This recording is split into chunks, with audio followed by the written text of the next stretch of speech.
మోషే ధర్మశాస్త్రం ప్రకారం చర్చికి వెళ్ళి సాక్ష్యం చెప్పి దేవుణ్ణి స్తుతించారు. ఒరే దేవరకొండ కోటేశ్వరరావు స్వస్థపడ్డావురా, వచ్చే వారం వచ్చి చర్చికి ఆదివారం సాక్ష్యం చెప్పరా అని చెప్పి వస్తాను అయ్యగారు. నువ్వేం చేస్తారా? హెచ్డిఎఫ్సి బ్యాంకులో క్రెడిట్ కార్డు అమ్ముతానండి, నా జాబ్ అన్నాడు. ఎంతవరకు రాలన్నమాట. మనం పోయిన వారం ఫోన్ చేసి అంటాడు, అయ్యగారు జనవరిలో రాలేదు, ఫిబ్రవరిలో వచ్చింది. మరి రాకేం చేస్తారా? ఒక దయ్యం పోయి ఏం చేస్తుంది, 7 దయ్యాలను తీసుకొచ్చి కూర్చోబెట్టుతారు. తిట్టాడు. వాళ్ళ అమ్మ అంటే మా ఇంటికి రాయగారు అన్నారు. నాకు రావడం కదా అనిపేదా, నీకోసం 3 రోజులైనా కూర్చొని ఉపవాసం అవసరం అయితే నేను వాడు వచ్చి నీచుడు తిరిగాను, నాకు స్తోత్రం హల్లెలూయా. కాబట్టి నువ్వు చేసే ప్రార్థనకి ప్రతిఫలం వస్తే సాక్ష్యం చెప్పాలి. ఇక మీద ఆ పాత్ర చేయకుండా ఉంటుంది. ఎందుకంటే ఎప్పుడైతే సాక్షి చెప్పినవో వీళ్ళందరూ విన్నారు. నువ్వు కనుక కళ్ళు కొట్టుకాడు కానీ సరా కొట్టుకాడు కానీ పాపంగా కనబడితే వీళ్ళందరూ సరే బుద్ధి లేనివాడా, నువ్వు చర్చికి సాక్షి చెప్పిన కదా ఏం తిట్టుకున్నావు అని అంటారని చెప్పి సిగ్గుపడుతున్నాడు. ఏం పడుతున్నావు? సిగ్గుపడుతున్నాడు. నీకు పాపంగా నీ వాడు మీరే సాక్షి. కాబట్టి సాక్ష్యం అనేది యథార్థతను సూచిస్తుంది. స్తోత్రం హల్లెలూయా. ప్రతి కాడి నిరకుంటగలి. ఇదే ఆయన ఏర్పరచుకున్న ఉపవాసం. తర్వాత మరి ఆకలి ఉన్న వారికి ఆహారం పెట్టమంటున్నాడు. ఉపవాసం చేసేటప్పుడు, చర్చకు వచ్చేటప్పుడు క్రిస్టియన్స్, క్రైస్తవులు ఎవరైతే ఆకలి ఉన్నారో వారికి ఆహారం పెట్టమని చెప్పండి. స్తోత్రం హల్లెలూయా. మా వెంకటరామగారైతే చాలా జాగ్రత్త ఆకలి అంటే మరి బాధపడే అన్ని ఆహారం పెట్టి సహాయం చేస్తుంది.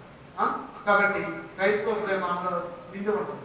ఇంకా రక్త సంబంధిక ముఖం తిప్పుకుంటాం. మీ అన్నగారి, తమ్మగారి, మీ అక్కగారి, చెల్లి గారి ఇరుగువారు పొరుగువారు వస్తే ఇంట్లో ఉంటుంది కూర, నాకే లేదా చెరుకు అంతేసుకొని నాయకున్నా రాత్రి కూడా దాచిపెట్టి తీసి లేదంటే ముఖం తిప్పుకుంటుంది. రక్త సంబంధికి ముఖం తిప్పుకుంటాం. డబ్బులు అడినా కానీ, కూర అడినా కానీ, ఏదైనా వస్తువులు అడినా కానీ, లేదు మా ఇంట్లో లేదు అసలు మాకే లేకపోతే మరి అంటాం.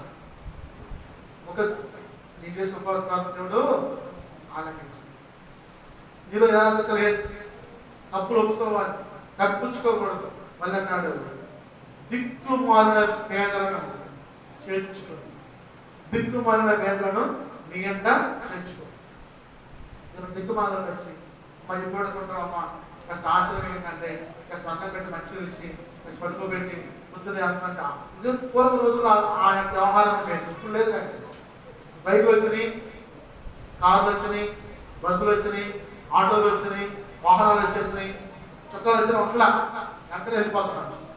సాయంత్రం చుట్టాలు వచ్చారంటే 2 రోజులు, 3 రోజులు, 4 రోజులు, వారం మళ్ళీ పోయారు. ఇప్పుడు వెంటనే అసలు అంటలా ఎవరు అంటలా. కాబట్టి ఇద్దరికి వాహనాలు నడిచిపోవడం కాబట్టి పొద్దుగుకేది కాస్త ఇంటికి వచ్చి అక్కడ అన్నం తిని అక్కడ పడుకొని పొద్దున లేకుంటే ఇద్దరికి కష్టాలు వెళ్ళినప్పుడు రేపు వచ్చేసరికి పొద్దుగుకి నడిచి వచ్చినాడు. బస్ స్టాండ్ చెప్తాను 30 నడిచి పొద్దుగుంది ఇది పడవే రాలేదు. ఆ రాత్రి పడుకొని ఇది పెట్టే నౌకలన్నం చేపల చేపల కారం, నౌకలన్నం చేపల ఇప్పుడు అదే అన్నాడు నౌకలన్నం చేపల కారం వేసేవాడు. ఆ నౌకలన్న చేపల కారం పడుతూ పొద్దున్నే తెల్లవారున 5:30 పంపిస్తే వేసేవాడు. ఆ రోజులు కరువు రోజులు అయ్యి అన్నాకే తెలియదు కదా, కరువు రోజు వాహనాలు లేదు. కాబట్టి మరి రక్త సంబంధికి మొహం తిప్పుకొని ఉంటాం. ఆగ్రహం వారికి ఆగ్రహం ఉండటం, దిక్కుమాల వేదల్ని నీ ఎంత చేర్చుకో. ఉద్దులు కథం కట్టడం కానీ, బట్టలు ఇవ్వడం కానీ, మరి వస్త్రహీనులకి వస్త్రాలు ఇవ్వటం, ఇది నాకు ఇష్టమైన ఉపవాసం. స్తోత్రం హల్లెలూయా. ఇదే నాకు ఇష్టమైన ఉపవాసం అన్నాడు. దిక్కుమాల వేదం నీ ఎంత చేర్చుకుంటే వస్త్రహీనులకి కాకుండా వస్త్రాలు ఇచ్చలేవు, ఇదే నాకు ఇష్టమైన ఉపవాసం. అలా చేస్తే నీకు వచ్చే ఫలితం ఏంటి? నీ వెలుగంతా వేపులాగంట ఉదయించును. స్తోత్రం హల్లెలూయా. చూడండి, ప్రభు అంటున్నాడు నీ వెలుగు వేకువ చుక్క వలె ఉదయించును, స్వస్థత నీకు శీఘ్రంగా లభించును. హల్లెలూయా. కానీ దేవుడు నీతో మాట్లాడుతున్నాడు. నీ వెలుగంట వేకువ చుక్కలాగా ఉదయిస్తా. ప్రాణం అంటే ప్రాణానికి ఏ అనారోగ్యం రాకుండా మంచి ఆరోగ్యాన్ని స్వస్థతనిచ్చి, మరి మొక్కల నొప్పులైనా, కడుపు నొప్పులైనా, కీళ్ళ నొప్పులైనా, కాళ్ళ నొప్పులైనా, షుగర్ అయినా, బీపీ అయినా, థైరాయిడ్ అయినా, వాటన్నిటిని స్వస్థపరిచే దేవుడు నీ వెలుగు శీఘ్రంగా ఉదయించి స్వస్థత నీకు శీఘ్రంగా వస్తుంది. స్తోత్రం. హల్లెలూయా. ఏం చేస్తే ఉపవాసం ఉండి ధర్మాలు గట్టి కట్టడం, కాడి మనం పొందడం, బాధింపబడి మనం కనిపించడం, మరి ఆహారం ఆహారం వారికి పెట్టడం, రక్త సంబంధికి రక్తం తిప్పుకొని ఉండటం, దిక్కుమాల వేదనలు నేర్చుకుని ఆహారం పెట్టడం, వస్త్రహీనకి వస్త్రాలు ఇవ్వడం, ఇవన్నీ చేస్తే నాకు నిజమైన ఉపవాసం ఉన్నాడు. స్తోత్రం. హల్లెలూయా. నీ వెలుగంట నీకు చుక్కలు తెచ్చి స్వస్థత శక్తి వచ్చి యెహోవా మహిమ నీ చుట్టూ కాలం రాస్తాను. ఆ దేవతతో వచ్చి కాలం కలుపుకుంటా ఎత్తి పట్టుకొని స్వస్థపరుస్తారు, దీవిస్తారు, ఆశీర్వదిస్తారు. కాబట్టి ప్రభు మాట్లాడుతున్నాడు, ఇతరులను బాధింపకూడదు, వేలు పెట్టి చూడండి. ఇతరులను బాధింపకూడదు, వేలు పెట్టి చూడండి. నీకెందుకంటే వాళ్ళ ఇంట్లో కంటే నీకెందుకు అంది, వాళ్ళ ఇంట్లో కంటే అయితే నీకెందుకు అంది, వాడికి ఎందుకంటే వాడిని నీకేం తెలుసు. ఆలోచించండి సార్. ఇతరుల మీద ఆడిపోసుకోబా, వేలు పెట్టుకోబా, బాధింపబా, శిక్షకుబా, వాళ్ళ ప్రార్థనని ఆలోచించు. చేతన అయితే సహాయం చేయి. ప్రభు నీతో మాట్లాడు.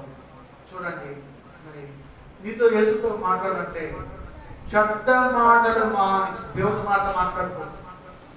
అమ్మ ఆయమ్మ ఇంటనగా, అమ్మ అయ్యమ్మ ఇంటనగా, అదంటగా, ఈతంగా, వాడంటగా, వీడింటగా అని చెప్పి పంపలాల్సే మాటలు మాట్లాడకుండా, చెడ్డ మాటలు మాట్లాడకుండా మంచి మాటలు, దేవుని మాటలు మాట్లాడు.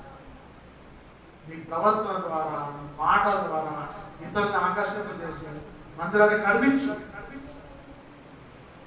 తర్వాత ఆకలిగా ఉన్న వారికి ఆకలి తెలుస్తుంది. మరి నీ వెలుగంటప్పుడు చీకట్లో ప్రకాశిస్తాం. ముఖం తెల్లగా ఉండాలి. అన్నం తిన్నా తినకపోయింది. అంధకారం అంటే మధ్యాహ్నంలాగా మారిపోతాం. అంధకారం మధ్యాహ్నంలాగా మారిపోతాం.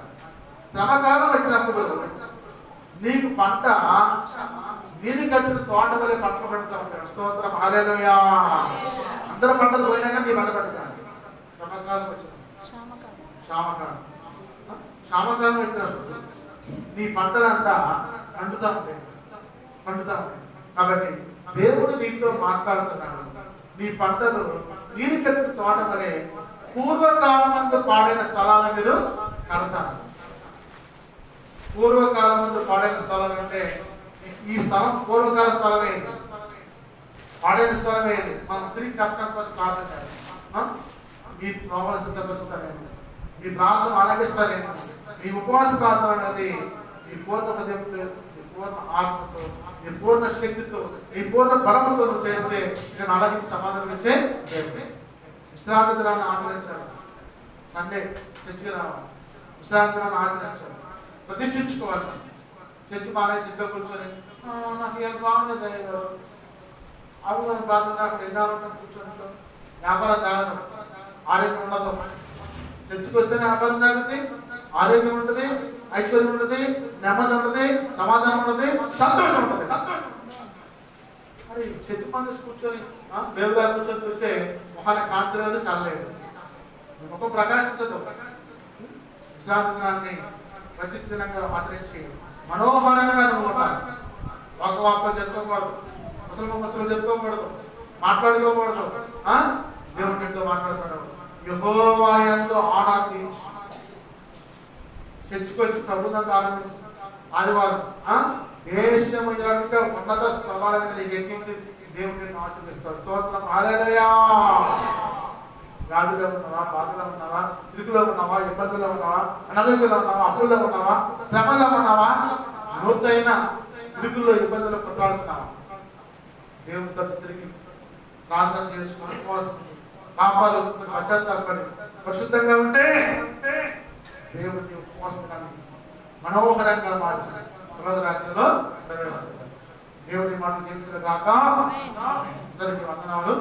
మరి చిన్న ప్రార్థన చేసుకుందాం.